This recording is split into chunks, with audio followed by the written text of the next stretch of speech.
Hello nerds and welcome back once again to Nerd or Die. I have a new toy review for you today. It is the Mortal Kombat X Sub-Zero figure by Mezco.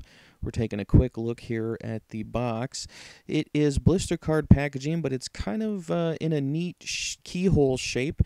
And you can see when I do an up-close look here that the Mortal Kombat dragon icon or symbol is kind of embossed on the front of the blister packaging right here, and that gives it a really cool look to it, especially since it's Sub-Zero.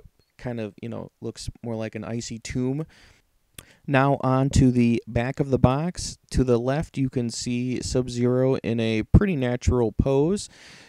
To the right there's going to be his bio. When I do an up-close look you can pause it and read that, and down at the bottom it'll show his accessories that this figure comes with. Alright, as I said, you can pause it right there if you'd like to read the bio. And pictured to the right is his ice sword, ice hammer, and alternate hands.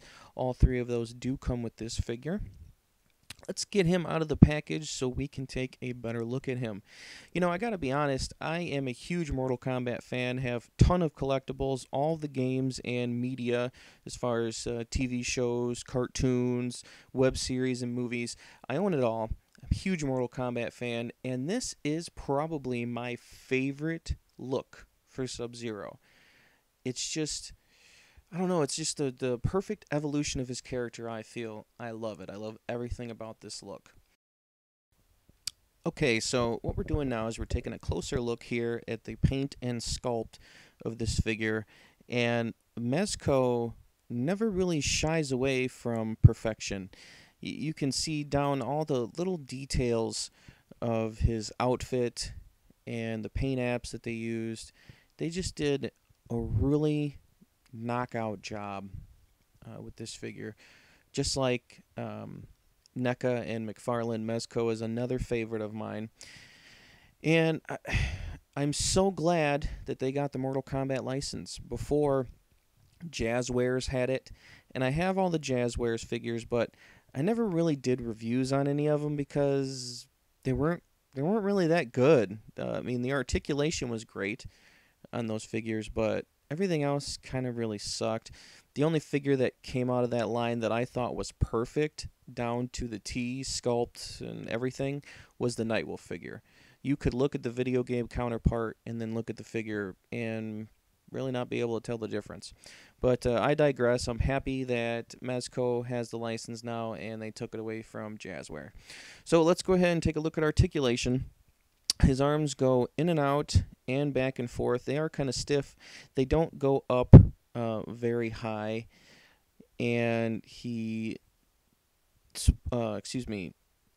swivels at the shoulder joint, spins at the shoulder joint, spins at the elbow joint, and goes back and forth at the elbow joint. His wrist has all kinds of motion, can spin around. What the fuck? Oh, that's right. He comes with the alternate hand, so that's supposed to come off. I was a little worried there for a second. Okay, so yeah, the wrist has a wide range of movement on it. Unfortunately, I don't think there's any waist articulation on this figure. I mean, when you look close at it, you can see a cut in there where he's separated. So it looks like he's supposed to be able to bend or swivel at the waist, but he doesn't. Legs go in and out, back and forward, and it spins at the crotch joint. It's a single jointed knee, and also spins at the thigh.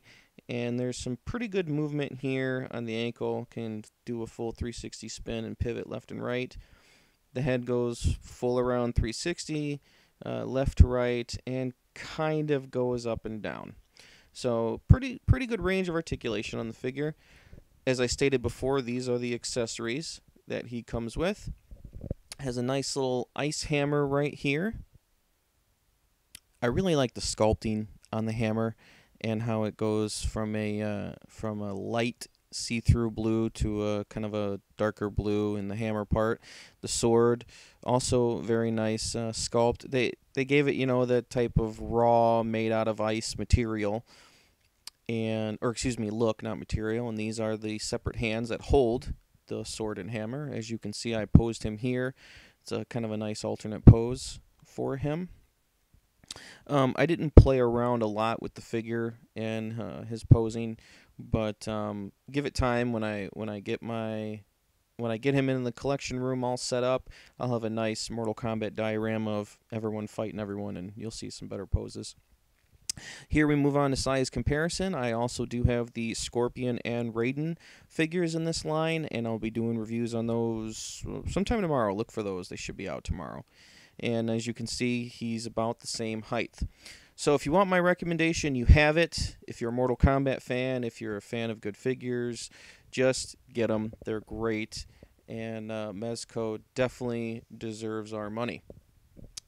Okay, guys, that is going to do it for me. Remember, if you like me, my videos, or what I have to say, please click that subscribe button and help Nerd or Die grow. Don't forget, Nerd or Die has a Facebook and a Twitter. Please check me out there. The links to those will be in the description below. And as always, guys, thank you for your time. Stay tuned. Stay nerdy. Later.